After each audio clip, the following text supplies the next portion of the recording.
When Lamborghini introduced the Aventador Ultimae last year, it seemed like that car would be the last of the pure V12 powered supercars from the manufacturer. You see, Lamborghini openly stated that the Ultimae was the final production run of the V12 powered Aventador, with the next model being hybrid assisted. But Lamborghini has revealed two one-offs, the Invencible Coupe and the Auténtica roadster.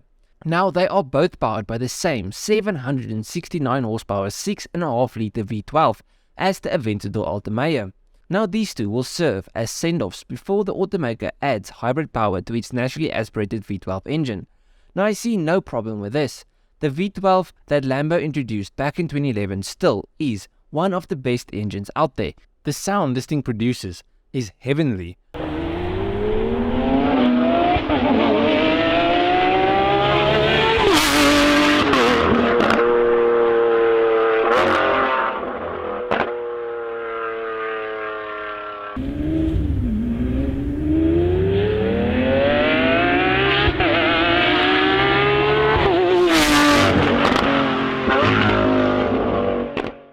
And the blue flames it spits will put a smile on the face of all bystanders. Actually, I'm probably wrong. Some people don't like it, but I don't like those people, so who cares? Now, like most Lamborghini special editions over the last decade, the Invincible and the Auténtica are built around the Aventador's carbon fiber monocoque. Now that beast of an engine delivers 769 horsepower as I previously stated and 720 Nm of torque to all four wheels via the same 7-speed single-clutch automated manual transmission that you can find in the Aventador Ultimae.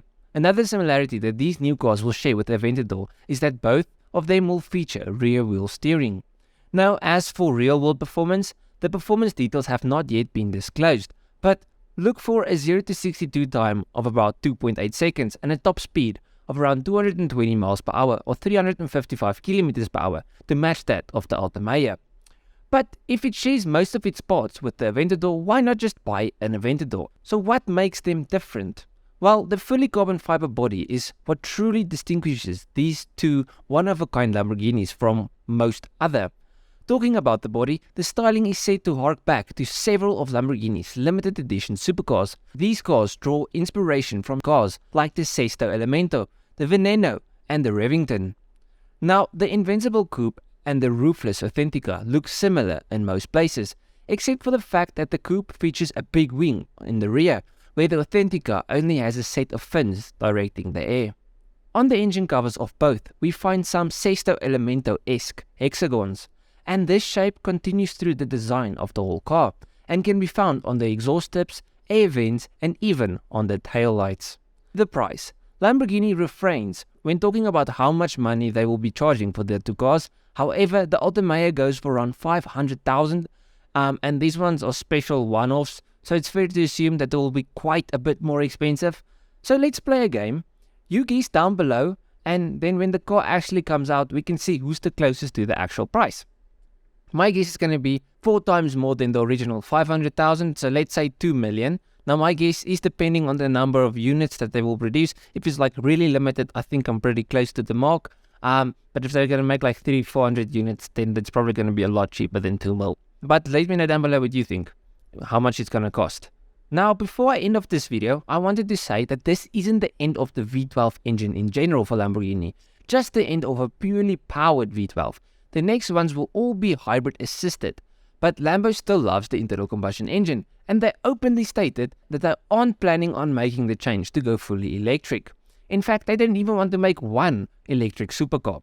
In an interview with Motor One, the chief technical officer of Lamborghini said, "On the supersports car, we believe that at the moment it's not the right time, and probably the next 5-6 years it will not be the right time, because the supersports cars, we want to avoid this additional weight."